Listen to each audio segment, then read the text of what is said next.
मला वाटतं आमच्या पक्षाला 17 पत्र पाठवलेली आहेत. काही सूचना आहेत, काही तक्रारी आहेत. त्याची दखल घेतली असं मला दिसत नाही. निवडणूक आयोग आम्ही अमित शहा यांनी भारतीय जनता पक्षाला मतदान करा, रामलल्लाचं फुकट दर्शन करू, हे त्यातलं अत्यंत महत्वाचं पत्र आम्ही पाठवलं. त्याच्यावर सध्या पोचपावती पण नाही. एकूण 17 पत्र आमच्याकडे आहे जी आम्ही निवडणूक आयोगाला पाठवली की महाराष्ट्रामध्ये यंत्रणेचा, सरकारी यंत्रणेचा कसा गैरवापर सुरू आहे. पैशाच्या वाटपासंदर्भात आम्ही काही माहिती पाठवली.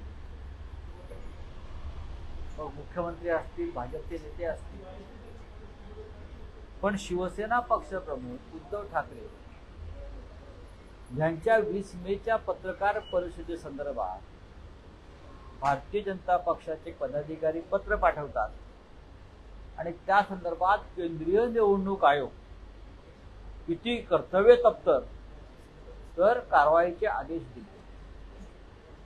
आम्ही या कारवाईचं स्वागत करतो. कारण 4 जून नंतर हा निवडणूक आयोग जो आहे, जी भारतीय जनता पक्षाची एक शाखा आहे, सध्याचा निवडणूक आयोग हा भारतीय जनता पक्षाची एक्सटेंडेड शाखा आहे. ती स्वतंत्र नाही, निष्पक्ष नाही, घटनेला अनुसरून काम करत नाही. या सगळ्या गोष्टींचा जाब त्यांना उद्या संध्याकाळनंतर द्यावा लागेल. नरेंद्र मोदी परवा ध्यानाला बसले, तो प्रचार नव्हता. नरेंद्र मोदी 30 तारखेला 10 कॅमेरे लावून ध्यानस्थ बसले आणि सर्व वृत्तवाहिन्या 24 तास नरेंद्र मोदींचा हा मूक प्रचार दाखवत होते. ती सुद्धा एक मूक पत्रकार परिषदच होती. त्याच्यावर निवडणूक आयोगाने डोळे उघडले नाहीत का? निवडणूक आयोग सुद्धा ध्यानस्थ बसलं होतं, तपस्येला बसलं होतं, मुखदर्शक बनलं होतं. ठीक आहे, काय कारवाई होते बघ. 24 तासाचा अवधी आहे अजून आम्हाला. उद्या दुपारनंतर स्पष्ट होईल कोण कोणावर कारवाई करतात. ठीक है, नहीं आप बताइए. 20 तारीख को जिस तरह से जो प्रेस कॉन्फ्रेंस की गई थी, आचार संहिता का उल्लंघन किया गया है, इस तरह पे कार्रवाई करने कहा गया है. कौन सी कार्रवाई और कौन सा आचार संहिता का उल्लंघन किया है उद्धव जी ने? 20 तारीख को उद्धव जी ने प्रेस से वार्तालाप जरूर किया है, हमेशा की तरह. वो कोई प्रचार का मुद्दा नहीं था कि कैसा चुनाव प्रचार रहा, क्या करना है, क्या नहीं. पत्रकार आए थे, बातचीत. लेकिन मुंबई के एक बीजेपी के पदाधिकारी ने एक पत्र लिखा और उसके ऊपर केंद्रीय चुनाव आयोग ने कार्यवाही के आदेश दिए. मेरी जानकारी है, मेरे पार्टी ने, शिवसेना ने अब तक चुनाव आयोग को 17 पत्र लिखे हैं, जिसमें बहुत सी शिकायतें हैं, कुछ सूचनाएं हैं. अब तक उसका कोई जवाब हमें आया नहीं. अमित शाह रामलल्ला का दर्शन फ्री में देंगे, बीजेपी को वोट दो, इस तरह से खुला प्रचार करते हैं. इस बारे में हमने पत्र लिखा, उनके ऊपर कोई कार्रवाई नहीं.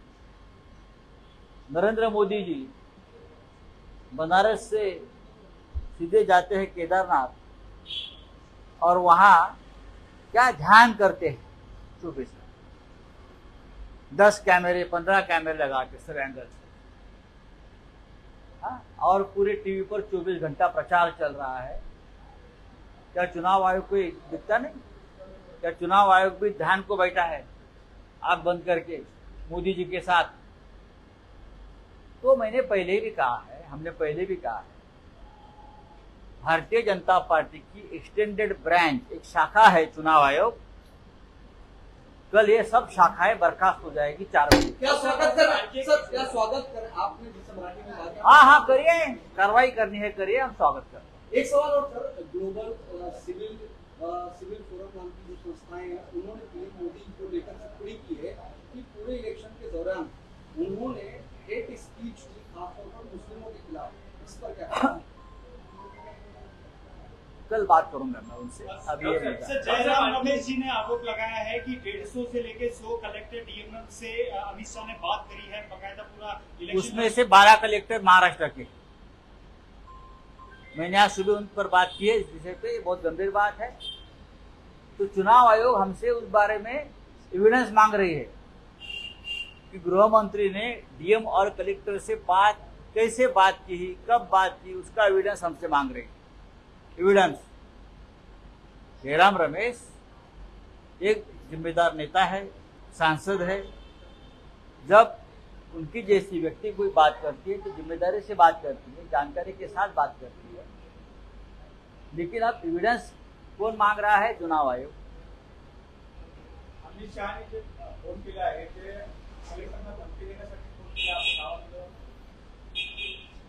त्यात महाराष्ट्रातले 12 कलेक्टर आहेत जिथे भाजपला हरण्याची भीती आहे। ज्या जिल्ह्यामध्ये भारतीय जनता पक्षाला हरण्याची भीती आहे किंवा जे काठावर किंवा घासून ज्याला निवडणुका होतील 2-5 हजार 20,000, त्या ठिकाणी गृह मंत्रालयाकडून फोन गेलेले आहे। ही माझी पक्की माहिती आहे। जयराम रमेश जे 150 लोकसभा मतदारसंघाची भाषा करतात त्यातले 12 मतदारसंघ हे महाराष्ट्रातले।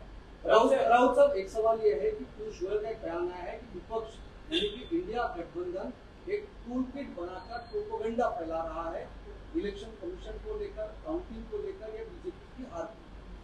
बीजेपी हार रही है। कल पीयूष गोयल को मुंबई में कल रुकना है। मुंबई में अपनी नहीं, पूरे महाराष्ट्र में बीजेपी की हार देखने के लिए। सर, बीजेपी लड्डू बनवा रही है भारी संख्या में, कहीं ना कहीं अरे लड्डू बनाओ, हलवा बनाओ, बासुंदी बनाइए, संदेश मिठाई बांटो, हाँ रगड़ा पैटीज बांटो, फाफड़ा बांटो, कल लेके आइए, लोग जश्न मनाएंगे आपकी हार का। राऊत साहेब, एक प्रश्न होता। राऊत साहेब, एक प्रश्न आहे सर, एक प्रश्न आहे की तुम्ही म्हणता आहात की इंडिया आघाडीचं सरकार येईल, एक्झिट पोल म्हणता आहेत की एनडीएचं सरकार येईल, स्पष्ट बहुमत मिळेल।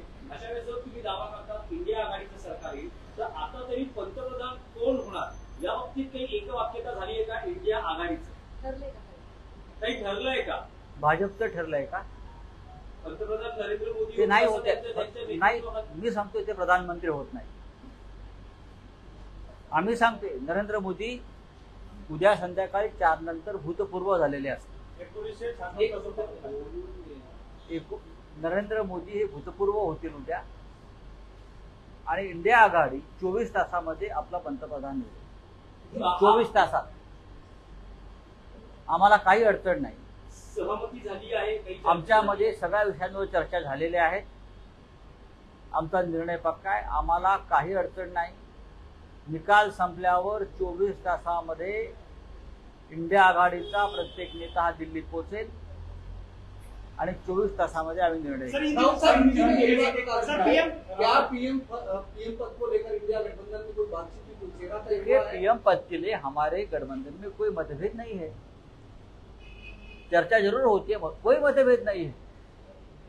कल शाम को पूरे नतीजे आने के बाद जब इंडिया गठबंधन की विजय की घोषणा हो जाएगी तो 24 घंटे में हमारा प्रधानमंत्री का चेहरा सामने आ जाएगा।